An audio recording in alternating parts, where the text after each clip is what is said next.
அன்பார்ந்த சகோதர சகோதரிகளே, அல்லாஹ்வுடைய சாந்தியும் சமாதானமும் நம் அனைவர் மீதும் என்றென்றும் நின்று நிலவட்டுமாக என்றவனாக எனது உரையை ஆரம்பம் செய்கிறேன். இந்த உலகத்திலே நாம் மனிதர்களாக பிறந்திருக்கின்றோம். மனிதர்களாக பிறந்திருக்கக்கூடிய நம்மில் ஒவ்வொருவருக்கும் உடலும் உள்ளமும் கொடுக்கப்பட்டிருக்கின்றது. உள்ளம் மனிதனுக்கு நன்றாக இருந்தால் அவனுடைய உடல் சரியாக இருக்கும். உள்ளம் கெட்டுவிட்டது என்றால் உடலுடைய செயல்பாடுகளும் கெட்டுவிடும். இந்த உள்ளத்தினுடைய அடிப்படையில் தான் உடல் உறுப்புகள் செயல்படுகின்றது. காரணம் என்னவென்றால், ஒன்றை செய்வதற்கு முன்பாக மனிதனுடைய எண்ணம் முதலிலே இருக்கின்றது. அதனால் தான் நாம் சொல்லுவோம், அல்லாஹ் நாடினால் நான் ஒன்றை செய்வேன், அல்லாஹ் நாடிய ஒன்று நடந்துவிட்டது என்று. நம்முடைய நாட்டத்திற்கு முன்பு அல்லாஹுடைய நாட்டம் இருக்கின்றது. நாம் நாடக்கூடிய அந்த நாட்டங்கள் பிற்காலத்திலே நம்முடைய செயல்களாக ஆகின்றது. நம்முடைய நாட்டங்கள் சரியானதாக இருக்கும் என்றால் உடலுடைய செயல்பாடுகளும் சரியானதாக இருக்கும். உள்ளம் சரியில்லை என்றால் உடலுடைய செயல்பாடுகளும் சரியாக இருக்காது. ஒரு மனிதன் ஒரே நாளிலே கெட்டவனாக ஆகிவிடுவதில்லை. ஒருவன் திருடுகின்றான் என்றால் அவன் ஒரே நாளிலே திருடுவது கிடையாது.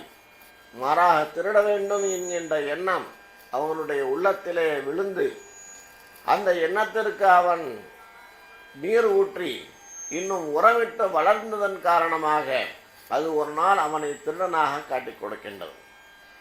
அதுபோல்தான் விபச்சாரமும், அதுபோல்தான் குடியும், மது அருந்துவதும், இப்படியாக எந்த ஒரு பாவமாக இருந்தாலும் சரி, அந்த பாவத்தை செய்வதற்கு முன்பாக அதை பற்றிய எண்ணம் மனிதனுடைய மனதிலே இருந்திருக்கும். அந்த எண்ணம் சரியாக இருந்தால் மனிதனுடைய செயல்பாடுகளும் சரியாக இருக்கும். இதனால் தான் ஸல்லல்லாஹு அலைஹி வஸல்லம் அவர்கள் கூறினார்கள், இன்ன ஃபில் ஜஸதி முதுகத்தன் இதா ஸலுஹத் ஸலுஹல் ஜஸது குல்லுஹு வ இதா ஃபஸதத் ஃபஸதல் ஜஸது குல்லுஹு அலா வஹியல் கல்ப். மனிதனுடைய உடலிலே ஒரு சதை துண்டு இருக்கின்றது. அது சரியானால் உடலுடைய அனைத்து பாகங்களும் சரியாகிவிடும். அது சரியில்லை என்றால் உடலுடைய பாகங்கள் அனைத்தும் சீர்குலைந்து விடும். அதுதான் உள்ளம் என்பதாக கூறினார்கள். அல்லாஹ் தஆலா உள்ளம் என்கின்ற வார்த்தையை குர்ஆனிலே 137 இடத்திலே குறிப்பிடுகின்றான். காரணம் என்னவென்றால், மனிதனுடைய செயல்பாடுக்கு ஒரு மூலாதாரமாக அந்த உள்ளம் இருக்கின்றது என்ற காரணத்தினால். மனிதனுடைய உடலிலே எப்படி நோய் ஏற்படுகின்றதோ அதுபோல மனிதனுடைய உள்ளத்திலும் நோய் ஏற்படும். உள்ளம் நோய்வாய்ப்பட்டு விட்டது என்றால் உடலுடைய அங்கங்களும் அங்கே நோய்வாய்ப்பட்டு விடுகின்றது. இந்த உள்ளத்தினுடைய நோய் என்ன? மனிதன் உடலுக்கு நோய் ஏற்பட்டு விட்டது என்றால் ஒரு டாக்டரிடம் காட்டுகின்றான், அதை சரி செய்து கொள்கின்றான். மனிதனுடைய உள்ளம் சீர்கெட்டு விட்டது என்றால் அதை மனிதன் கவனித்துக் கொள்வதே இல்லை. மனிதனுடைய உள்ளத்தை பாழ்படுத்தக்கூடிய பல விஷயங்கள், நோயுறச் செய்யக்கூடிய பல எண்ணங்கள் இருக்கின்றது. அந்த எண்ணங்களுக்கெல்லாம் பல்வேறு விதமான பெயர்கள் கூறப்படும். மனிதனுடைய செயல்பாடுகளை நாசமாக்கக்கூடிய அந்த நோய்களிலே ஒன்று முகஸ்துதி. முகஸ்துதி என்றால் என்ன? அல்லாஹுக்காக வேண்டி ஒன்றை செய்யாமல் மனிதர்களுக்காக வேண்டி செய்வது. அல்லாஹ்வுடைய இபாதத்துக்களை தொழுகின்றோம், அல்லாஹுக்காக நோன்பு வைக்கின்றோம், ஸகாத் கொடுக்கின்றோம், ஹஜ் செய்கின்றோம், பிறருக்கு நல்லது செய்கின்றோம். இதெல்லாம் யாருக்கு செய்யறோம்? அல்லாஹுக்காக வேண்டி செய்கின்றோம். அல்லாஹுடைய அந்த திருப்பொருத்தத்தை நாடி செய்கின்றோம். ஆனால் ஒருவர் இந்த இபாதத்துக்களை, இந்த வணக்கங்களை பிறர்கள் பார்க்க வேண்டும் என்பதற்காக செய்கின்றார். நாம் தொழுக வேண்டும், அதிகமாக தொழுவதன் மூலமாக நம்மை பிறர்கள் தொழுகையார் என்று சொல்ல வேண்டும்.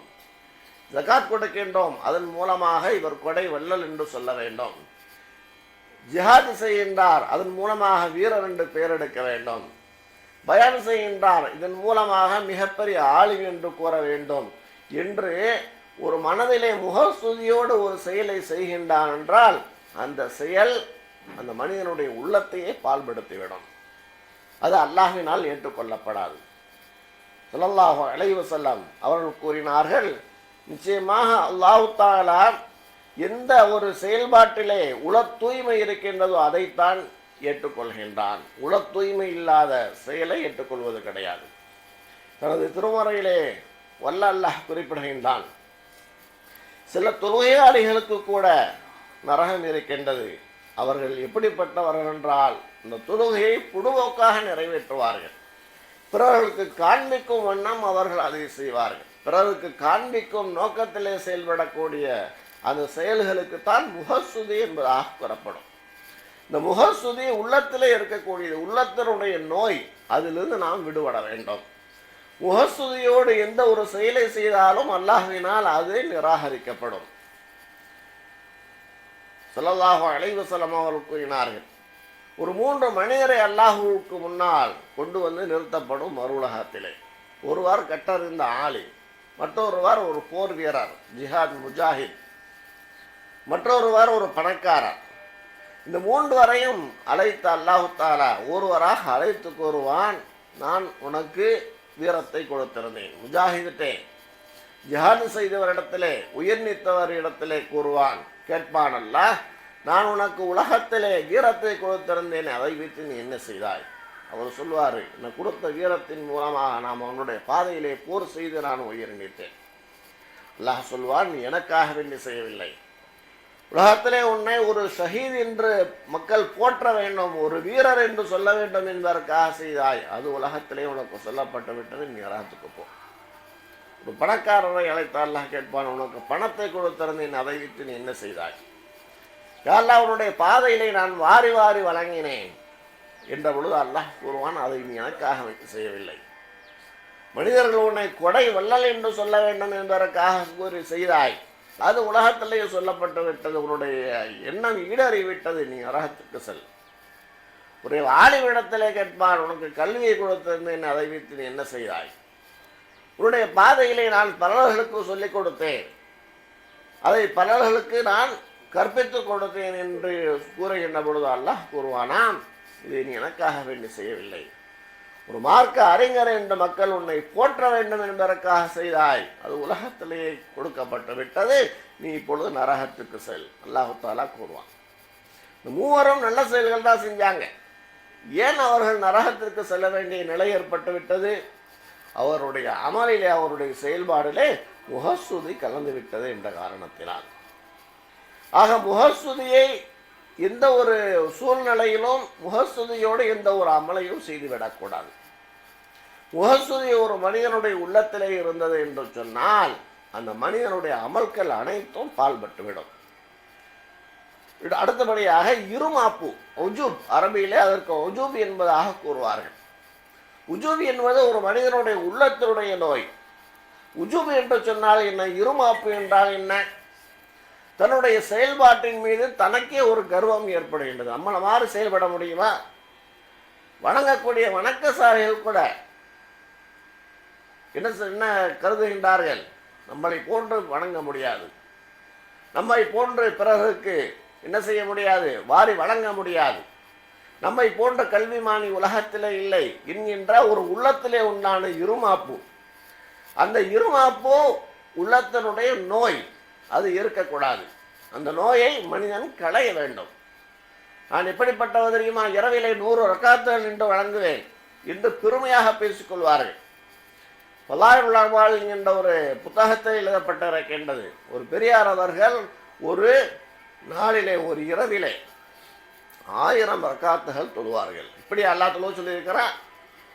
நம்மளுடைய அமல்கள் இருக்க வேண்டும் என்றால் அது அல்லாஹ்வுக்காக வேண்டி செய்ய வேண்டும்.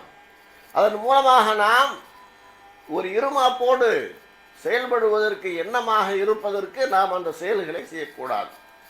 இருமாப்பு என்பது மனிதனுடைய உள்ளத்தினுடைய நோய்களிலே ஒன்றாகும். அதிலிருந்து நாம் விடுபட வேண்டும். அதுபோல வேண்டுமென்றே பாவங்களை செய்து அல்லாஹ்வுடைய ரஹமத்தை ஆதரவைக்க சொல்வது. பாவம் செய்வது விளக்கப்பட்டிருக்கின்றது. பாவம் என்ன செய்யக்கூடாது, செய்யக்கூடாது. தெரிந்தோ தெரியாமலோ மனிதன் பாவம் செய்கின்றான். அந்த பாவம் என்பதை தெரிந்து செய்தாலும் சரி, தெரியாமல் செய்தாலும் சரி, அது குற்றம்தான். ஆனால் ஒரு மனிதர் சொல்லுகின்றார், அல்லாஹ் தஆலா மிகவும் கஃபாராக இருக்கின்றான், அதை மன்னிக்க கூடியவன், நீ என்ன பாவம் செஞ்சாலும் மன்னிச்சிருவியா, அதனால் நீங்கள் பாவத்தை செய்யுங்க என்று ஒரு மனிதர் சொல்லுகின்றார் என்றால் அல்லாஹ்வுடைய வேதனையின் மீது அவருக்கு பயம் இல்லை என்பதாக அர்த்தம். அல்லாஹ் தஆலா தனது திருமறையிலே கூறுகிறான், அஃப அமினு மக்கரல்லாஹ், அல்லாஹ்வுடைய தண்டனையை நீங்கள் அச்சம் தெரிந்திருக்கின்றீர்களா, அல்லாஹ்வுடைய தண்டனையின் மீது உங்களுக்கு பயம் இல்லையா, ஃபலா யஅமனு மக்கரல்லாஹ இல்லல் கௌமுல் ஹாசிரூன், நஷ்டவாளிகளான கூட்டத்தை தவிர வேறு எவரும் அல்லாஹ்வுடைய அந்த கோபத்தில் நிம்மதியாக இருக்க மாட்டார்கள். அல்லாஹ்வுடைய தண்டனைக்கு பயப்பட வேண்டும். உலகத்தில் மார்க்கத்தில் இல்லாத புதியவைகளை செய்கின்றார்கள், பிதஅத்துகளை செய்கின்றார்கள். பிதஅத்துகள் என்றால் என்ன? மார்க்கத்தில் இல்லாதவைகள், அல்லாஹ்வும் அல்லாஹ்வுடைய ரசூலாலும் காட்டப்படாத செயல்பாடுகள் பிதஅத் என்பதாக கூறப்படும். இந்த பிதஅத்துகள் எத்தனையோ விஷயங்கள், எத்தனையோ பிதஅத்துகள் மக்களிடத்திலே, இஸ்லாமியர்களிடத்திலே ஊடுருவி இருக்கின்றது இபாதத் என்கின்ற போர்வையிலே. அதை செய்யும் பொழுது அதை செய்யக்கூடாது என்று நாம் சொன்னோம் என்றால் அவர்கள் கூறுவார்கள், நல்லதெல்லாம் செய்யணும், அல்லாஹ் அதெல்லாம் மன்னிச்சுக்கிறவான், செய்யுங்க அப்படிம்பாங்க. ஆக வேண்டுமென்றே பாவங்களை செய்து அல்லாஹ்வுடைய ரஹமத்தை ஆதரவு வைக்கின்றான், ஒருவன் ஆதரவு வைக்கின்றான் என்றால் அந்த மனிதனுடைய உள்ளம் சீர்கெட்டு விட்டு இருக்கின்றது என்பதாக பொருள். அதுபோல அல்லாஹ்வுடைய அருளை நிராசடைவதும் கூடாது. அல்லாஹ் தஆலா உன்னை மன்னிக்கவே மாட்டான், நீ பெரிய பாவியா இருக்கிற, உனக்கு மன்னிப்பே கிடையாது என்றெல்லாம் ஒரு மனிதனும் சொல்லக்கூடாது. அல்லாஹ் நாடினால் மன்னிப்பான், அல்லாஹ் நாடியவர்களை மன்னிப்பான், அல்லாஹ் நாடியவர்களுக்கு தண்டனை கொடுப்பான். ஆகவே உன்னுடைய பாவத்தை அல்லாஹ் மன்னிக்கவே மாட்டான் என்று நாம் யாரையும் பார்த்து கூறக்கூடாது. பனூ இஸ்ரவேலுடைய காலகட்டத்திலே 99 கொலை செய்த ஒரு மனிதன், அவர் கூட தௌபா செய்ய வேண்டும் என்று நினைத்தார். ஒரு கிறிஸ்துவ பாதிரியாரிடத்திலே சென்று, நான் 99 கொலைகளை செய்திருக்கின்றேன், எனக்கு மன்னிப்பு இருக்கின்றதா என்பது என்று கேட்டபொழுது அவர் இல்லை அப்படின்னு சொல்லிட்டார். அவரையும் கொலை செய்து கொலையுடைய எண்ணிக்கை 100ஆக பூர்த்தியாக்கிவிட்டார். இருந்தாலும் அவருடைய மனசுக்குள்ள ஒரு எண்ணம், இப்படியாவது நம்ம மன்னிப்பை பெற்றுனோம் இறைவனிடத்திலிருந்து என்று நினைத்தார். ஒரு ஆலிமிடத்திலே சென்று கேட்டார், 100 கொலைகள் செஞ்சிருக்கிறேன், மன்னிப்பு இருக்கா அவங்களுடைய மார்க்கத்தில், மன்னிப்பு இருக்கு என்று சில வழிகாட்டுதலை அவர் கூறினார். அதனுடைய அடிப்படையில் செய்தார், அவருக்கு அல்லாஹ் தஆலா மன்னிப்பு வழங்கினான். இது ஒரு பெரிய நீண்ட ஹதீஸ், அதை நான் சுருக்கமாக கூறியிருக்கின்றேன். ஆக அல்லாஹ் உன்னை மன்னிக்கவே மாட்டான் என்று அல்லாஹ்வுடைய அருளிலே நிராசை அடையக்கூடாது. அல்லாஹ் தஆலா நாடினால் மன்னிப்பான், அப்படி நிராசை அடைவது என்பது அது உள்ளத்தினுடைய ஒரு நோயாக இருக்கின்றது. அல்லாஹ் கூறுகின்றான், தங்களுக்கு தாங்களே வரம்பு மீறி கொண்ட என்னுடைய அடியார்களே, அல்லாஹ்வுடைய ரஹமத்தில் இருந்து நீங்கள் நிராசை ஆகிவிடாதீர்கள், அல்லாஹ் தஆலா அனைத்து பாவத்தையும் மன்னிப்பான் என்பதாக அல்லாஹ் தனது திருமறையிலே கூறுகிறான். அன்பானவர்களே, அதுபோல பெருமை என்பது ஒரு மனிதனுடைய உள்ளத்தினுடைய நோயாக இருக்கின்றது. பெருமை என்று சொன்னால் என்ன? சைத்தானுக்கு வந்தது இல்லையா பெருமை. ஆதம் அலைஹிஸ்ஸலாத்து வஸ்ஸலாம் அவர்களுக்கு வழிபட வேண்டும் என்று கூறிய பொழுது சைத்தான் என்ன சொன்னான்? நான் நெருப்பினால் படைக்கப்பட்டவன், அவர் மண்ணால் படைக்கப்பட்டவர். நெருப்பினால் படைக்கப்பட்டிருக்கக்கூடிய நான் மண்ணால் படைக்கப்பட்ட இவருக்கு எப்படி வழிபடுவது? மறுத்துவிட்டான். காரணம், அவனுடைய உள்ளத்திலே பெருமை, தான் என்கின்ற ஒரு ஆணவம், அகம்பாவம். அந்த பெருமையும் கூட உள்ளத்தினுடைய நோயாக இருக்கின்றது.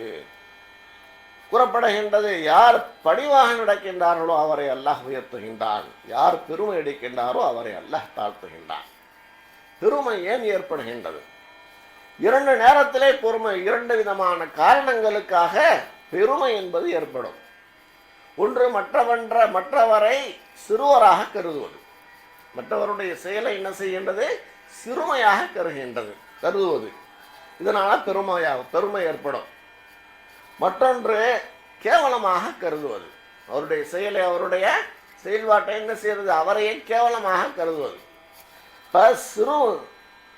சிறுவராக கருதினாலும் சரி, கேவலமாக கருதினாலும் சரி, அந்த நேரத்திலே ஒரு மனிதனுக்கு பெருமை என்பது ஏற்படும். பெருமை ஏற்பட்டது என்றால் பெருமை அடைத்த சைத்தானுடைய நிலை என்ன? அதே போன்ற நிலைத்தான் ஏற்படும். பெருமை என்பது ஒரு மனிதனுடைய உள்ளத்தினுடைய நோயாக இருக்கின்றது. அன்பானவர்களே, அதுபோல பொறாமை, பொறாமை என்பது உள்ளத்தில் ஏற்படக்கூடியது. அந்த பொறாமை என்பது அதுவும் கூட ஒரு விதமான நோய். பொறாமை என்றால் என்ன? ஒருவருக்கு அல்லாஹு தஆலா கொடுத்திருக்கக்கூடிய நிஅமத்துகளை குறைத்து மதிப்பிட்டு அது தனக்கு கிடைக்க வேண்டும் என்று நினைப்பது, இதுதான் பொறாமை. அவருக்கு மட்டும் இப்படிப்பட்ட சிறப்பு இருக்கின்றதை நமக்கு கிடைக்கவில்லையே, அப்படிங்கிற எண்ணம் வந்துவிட்டது என்றால் நீங்கள் அல்லாஹ்விடத்தில் கேளுங்கள் என்பதாக அல்லாஹ் கூறுகின்றான். உங்களில் சிலருக்கு அல்லாஹ் கொடுத்திருக்கக்கூடிய மேம்பாட்டை வைத்து நீங்கள் அது போன்று ஆக வேண்டும் என்று மேலெண்ணம் கொள்ளாதீர்கள். அவருக்கு உண்டான பங்கை அல்லாஹ் அவருக்கு கொடுத்திருக்கின்றான். உங்களுடைய பங்கு உங்களுக்கு கிடைக்கும். அதனால் உங்களுக்கு ஒன்று வேணும், நம்மை விட அவர் சிறந்தவராக இருக்கின்றார், அந்த சிறப்பு நமக்கு கிடைக்க வேண்டும் என்றால் நாம் அல்லாஹ்விடத்திலே அதை கேட்க வேண்டும்.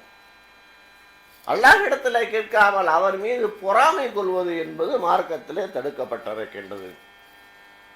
அல்லாஹ்வின் தூதர் அவர்கள் கூறினால், அல் ஹஸது யஅக்குலுல் ஈமான கமா தஅக்குலுன் நாரு அல் ஹதப.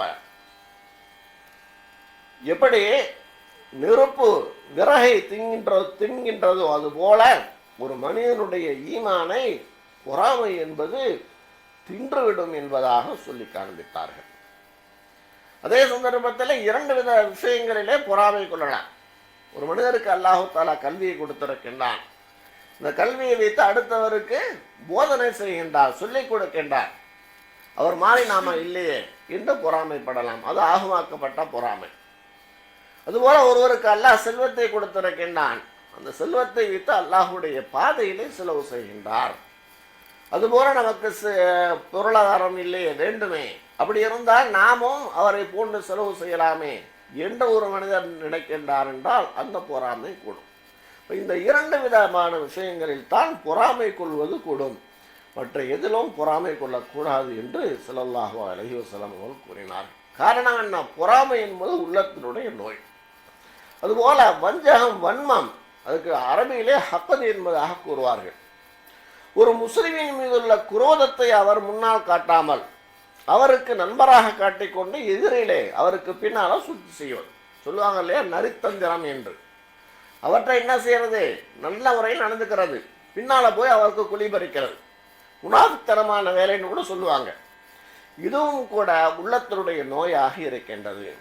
அதுபோல அடுத்தவருக்கு செய்திருக்கக்கூடிய உபகாரம், ஒரு மனிதன் நம்ம இடத்துல கேட்டாரோ அல்லது கேட்கவில்லையோ அவருக்கு நாம் ஏதாவது கொடுத்து உதவுகின்றோம், அவர் சில நாட்களிலே அவர் நமக்கு விரோதியாக ஆகிவிட்டார் என்றால் அப்பொழுது என்ன செய்யறது? அந்த உபகாரத்தை சொல்லி காட்டுறது. அல்லாஹ் தஆலா கூறுகின்றான், யா அய்யுஹல்லதீன ஆமனூ லா துபித்துலு ஸதகாத்துக்கும் பில் மன்னி வல் அதா. உங்களுடைய சதக்காக்களை நீங்கள் சொல்லி காட்டுவதை கொண்டும் அல்லது கொடுத்து விட்டு நோயை தரக்கூடிய மோசமான பேச்சுக்களை சொல்வதன் மூலமாகவும் வீணாக்கி விட வேண்டாம் என்பதாக கூறுகின்றார். அடுத்தவருக்கு ஒரு உதவி செய்வது அது அல்லாஹுடைய பாதையில அல்லாஹுக்காக வேண்டி செய்வது, அதை உடனடியாக மறந்து விட வேண்டும். அதையே நினைவு வைத்துக் கொண்டிருந்து அவன் நமக்கு விரோதியாக ஆக வேண்டிய ஒரு சூழ்நிலை ஏற்பட்டு விட்டது என்றால் அப்பொழுது அதை சொல்லி காட்டுவது அல்லது அதை வைத்து நோவினை செய்வது என்பது இது இஸ்லாத்திலே தடுக்கப்பட்டு இருக்கக்கூடிய ஒன்றாக இருக்கின்றது. அது உள்ளத்தினுடைய நோயாக இருக்கின்றது.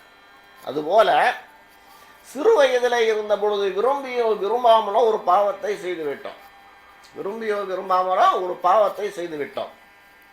அது விபச்சாரமாக இருக்கலாம், அல்லது திருடாக இருக்கலாம், அல்லது மது குடிப்பதாக இருக்கலாம். செய்துவிட்டோம். அதை நாம் என்ன செய்து விட்டோம்? அல்லாஹ்விடத்திலே தௌபா செய்து விட்டோம். ஆனால் பெரியவரான பொழுது அதை நினைத்து பார்த்து ஆனந்தம் அடைவது, இது கூட ஒரு மனிதனுடைய உள்ளத்தில் இருக்கக்கூடிய ஒரு நோயாக இருக்கின்றது. இப்படியாக பல நோய்கள் இருக்கின்றது. மமதை கொள்வது, நம்பிக்கை துரோகம் செய்வது, ஒரு முஸ்லிமுக்கு திரைமறைவிலே இடரளிப்பது, அல்லாஹ்வுடைய கடமையை விட்டுவிட்டு சிறிய விஷயங்களை கடமையாக கருதுவது, சிறிய விஷயங்களை கடமையை போன்று கருதுவது, அல்லாஹ்வினால் கடமையாக ஆக்கப்பட்டுவிட்டதை சிறியதாக கருதுவது. மார்க்கத்திலே சிறிய விஷயத்தை பெரிதாக கருதுவது, பெரிதை சிறுசாக கருதுவது, இப்படி எத்தனையோ விதமான விஷயங்கள்லாம் இருக்கு. பிதஅத்துகள்லாம் பாருங்க, அந்த பிதஅத்துகளை என்ன செய்வார்கள்? மனிதர்கள் செய்வார்கள். ஆனால் ஃபர்லாக இருப்பதை விட்டு விடுவார்கள். இப்படிப்பட்ட விஷயங்களை எல்லாம் முஸ்லிம்கள் செய்கின்றார்கள். ஆக இப்படி பார்த்தோம் என்றால் பல விஷயங்கள் மனிதனுடைய உள்ளத்தை இடரளிக்கக்கூடிய விஷயங்கள் பலவைகள் இருக்கின்றது. இவைகளெல்லாம் மனிதனுடைய மனதை பாழ்படுத்தக்கூடிய நோய்களாக இருக்கின்றது.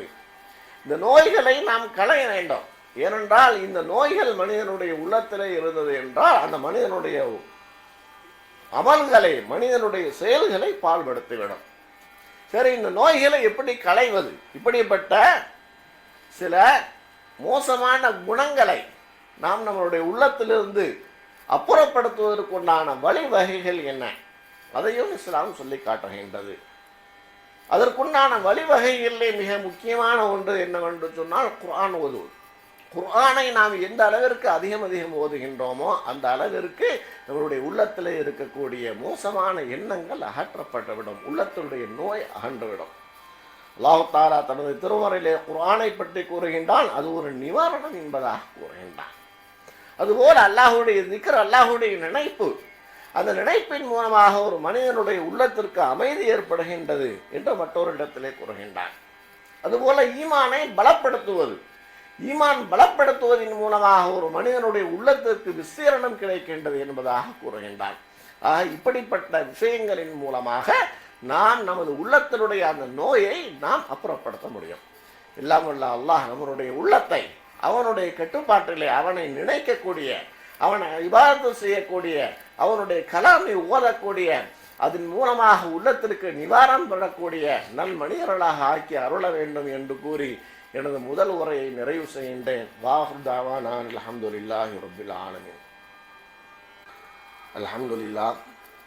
அன்பிற்கினிய அல்லாஹ் நடிகார்களே, நாம் முதல் ஹுத்பாவிலே உள்ளத்தை பாழ்படுத்தக்கூடிய, உள்ளத்தை நோய் இறை செய்யக்கூடிய சில விஷயங்களை பற்றி நாம் கண்டோம். இந்த இரண்டாவது ஹுத்பாவிலே நாம் பார்க்கப்பட வேண்டிய விஷயம் என்னவென்றால், இன்றைய தினம், அதாவது ஜனவரி 30 இது கிட்டத்தட்ட 72 ஆண்டுகளுக்கு முன்பு நம்மளுடைய நாட்டிற்கு சுதந்திரம் வாங்கி தந்த காந்தியடிகள் அவர்கள் கொல்லப்பட்ட ஒரு நாள். மகாத்மா காந்தி அவர்கள் 1948 ஜனவரி 30 சுட்டுக் கொல்லப்பட்டார்கள். அவருடைய பெயர் மோகன்தாஸ் கரம்சந்த் காந்தி. அக்டோபர் 2, 1869 குஜராத்தின் போர்பந்தரிலே கரம்சந்த் காந்தி அவர்கள் புத்தலிபாய் தம்பதிக்கு மகனாக பிறந்தார். 1893 1915 வாக்கிலே ஒரு சட்ட வழக்கை கருதி தென்னாப்பிரிக்கா சென்ற காந்தி அவர்கள் அங்குள்ள இந்தியர்களின் இன பாகுபாட்டிற்கு எதிராக போராடி சத்தியாகிரகம் என்னும் புதிய போராட்ட முறையை உருவாக்கினார். அதுபோல 1915 இந்தியா திரும்பிய அவர் சபர்மதி ஆசிரமத்தை நிறுவினார். காந்தியடிகளின் தலைமையின் கீழ் இந்திய தேசிய காங்கிரஸ் பிரிட்டிஷ் ஆட்சிக்கு எதிராக ஒத்துழையாமை இயக்கம், சட்ட மறுப்பு இயக்கம், வெள்ளையினே வெளியேறு போன்ற முக்கிய போராட்டங்களை நடத்தியது. வன்முறை போராட்ட அரசு முறை, அஹிம்சை வன்முறை போராட்ட முறை மற்றும் சத்தியாகிரகத்தை உலகுக்கு உணர்த்தியவர் காந்தியடிகள். அவரை நாம் தேசப்பிதா என்பதாக கூறுகின்றோம். அவரோடு சேர்ந்து பல இஸ்லாமியர்கள் இந்திய சுதந்திர போராட்டத்திற்காக வேண்டி போராடினார்கள். இதை நாம் எல்லாம் வரலாற்றின் மூலமாக அறிந்திருக்கின்றோம். அந்த காந்தியடிகளை தேசப்பிதாவை நாதுராம் கோட்சே என்று சொல்லப்படக்கூடிய ஒரு தீவிரவாதி சுட்டுக் கொண்ட ஒரு நாள் தான் இன்றைய நாள். நாதுராம் கோட்சே என்பவர் எப்படிப்பட்டவர்? இஸ்லாத்திற்கு எதிராக இருக்கக்கூடிய ஒரு சித்தாந்தத்தை அடிப்படையாக கொண்டிருந்தவர். அவர் கொண்டிருந்த அந்த கொள்கையுடைய கட்சிதான் இன்றைய தினம் இந்தியாவை ஆண்டு கொண்டிருக்கின்றது. அவர்கள் இந்தியாவினுடைய முஸ்லிம்களை வஞ்சகம் தீர்க்க வேண்டும் என்கின்ற ஒரு நோக்கத்திலே செயல்பட்டு கொண்டிருக்கின்றார்கள். அவர்களுடைய ஆட்சியிலே இஸ்லாமியர்கள் மிகவும் பாதிக்கப்பட்டிருக்கின்றார்கள். இந்த 13 ஆண்டு காலத்திலே எத்தனையோ விதமான இஸ்லாமியர்களுக்கும் இஸ்லாத்திற்கும் எதிரான செயல்களை அவர்கள் முன்னெடுத்து செய்திருக்கின்றார்கள். இப்படிப்பட்ட ஒரு மோசமான ஒரு சூழ்நிலையை நாம் மாற்ற வேண்டும் என்கின்ற ஒரு உறுதிமொழியை அந்த காந்தி சுட்டுக் கொல்லப்பட்ட அந்த நாளிலிருந்து நாம் எடுத்துக்கொள்ள வேண்டும். இஸ்லாத்திற்கும் முஸ்லிம்களுக்கும் அல்லாஹுக்கும் அல்லாஹுடைய தூதருக்கும் உகந்த ஒரு ஆட்சி வர வேண்டும் என்பதற்கு நாமும் போராட வேண்டும், நாமும் அல்லாஹ்விடத்திலே துஆ செய்த வேண்டும். எல்லாம் வல்ல அல்லாஹு தஆலா இந்த உலகத்திலே வாழக்கூடிய அனைத்து முஸ்லிம்களும் அமைதியான முறையிலே சாந்தியான முறையிலே வாழ்வதற்குண்டான வழிவகைகளை அல்லாஹ் ஏற்படுத்தி தர வேண்டும் என்கின்ற ஒரு துஆவின் மூலமாக இந்த துஆவை கூறிக்கொண்டவனாக எனது உரையை நிறைவு செய்கின்றேன். வாஹிரு தாவானா அல்ஹம்துலில்லாஹி ரப்பில் ஆலமீன். அஸ்ஸலாமு அலைக்கும் வரஹ்மத்துல்லாஹி தஆலா வபரகாத்துஹு.